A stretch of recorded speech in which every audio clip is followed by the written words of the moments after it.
San Francisco with Vader TV, the network for innovators, and I'm speaking with Brian Asher. He's been at Venrock for over 10 years. He's a venture capitalist there. He's had some success. He's pretty busy investing in companies. One company, AwarePoint, that deal recently closed, and Venrock put in about $5.9 million, to be exact, into AwarePoint. And Brian's here to talk about that deal and talk about why he invested.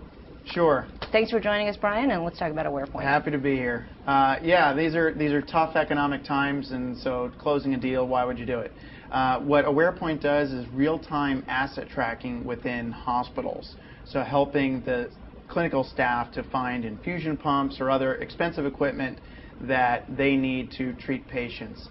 And it's a real ROI story, because by finding the equipment quicker, it means the nurses don't hide a pump in the closet because they can't find them otherwise. It means that you spend less money with rental services trying to get pumps. New ones.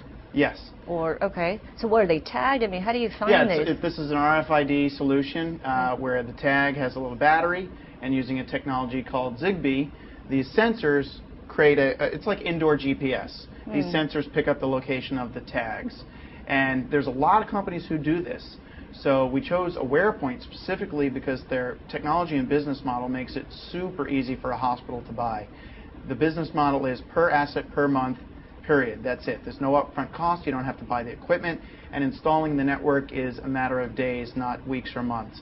They have bid against competitors who quoted it would take 6 months to set up a particular network. This is in the case of a military hospital. And AwarePoint did it in 6 days. Oh, wow. So you can imagine from a hospital standpoint, which is better, 6 months or 6 days? And do you want to have this come out of your operating budget, where if you decide next month you don't want it, you stop paying and they pick up their tags and sensors and go home?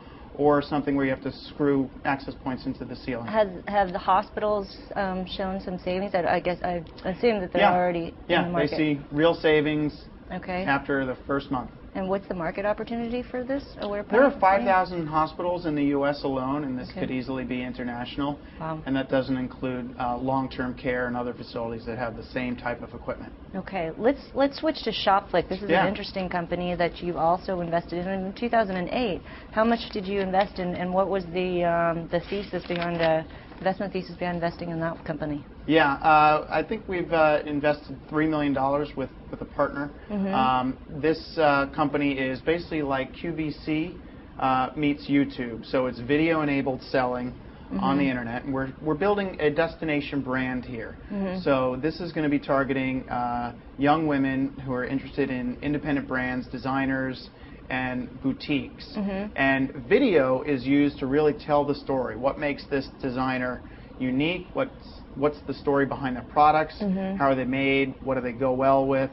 So video really creates that connection between the viewer and the seller, and so you really feel that relationship. Much of what would happen in a good boutique. Oh yeah. Now, how are you aggregating the videos and the merchants, I guess? Yeah, so we actually produce the videos for the merchants. Oh, okay. They do pay, but it's pretty inexpensive to create good video these days. The team has tremendous DNA in creating compelling video. The CEO was the founder of Fox Studios. Okay. And so deep Hollywood background, knows what works on video. And aggregating the independent designers and the boutiques is one by one. We also have trend spotters out there who are just fashion mavens who go out there and recruit on our behalf. Okay.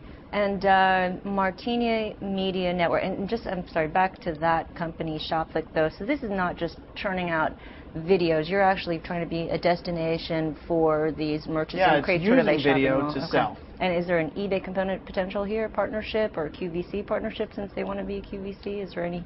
I don't know. Perhaps. Okay. But eBay is very much of a unbranded environment, and this is going to be you, the brand, get to really tell your story. Okay, 30 seconds for Martini Media Network, which is connects premium advertisers with leading internet sites targeted to affluent pursuits. Is this sort of a luxury-styled sort of ad network, and is that the right time? It's going after that top 10% of U.S. households and all the brands that they're trying to reach them. So you've got Glam going after women, And now men, we're skimming the cream of the top of the pyramid of those households who are most affluent, who spend the most, and who, even in this economy, can still afford buying yachts and those type of things. I don't know about yachts. It's not a big okay. online ad category, but whether you're talking about watches or cars or vacations. Is this the right time to do that, though, when spending is really sort of big, people are tightening their purse strings regardless of where they are? Well, I think there's overall growth in advertising is slowing, may even decline, but the shift for brands to the web continues, and the middle class is the one getting squeezed the most. I think the affluent class is still going to be one of the few that can afford to spend. Okay. Beyond the basics. All right. Well, good luck with those investments. But lean and mean is the day. And yes, staying lean and mean is definitely what is the course to take this time around. So anyway, Brian, thanks so much for talking about your companies, and wish you the best of luck. Thanks. With those. I've been speaking with Brian Asher. He's the general partner at Venrock. I'm Bambi Francisco.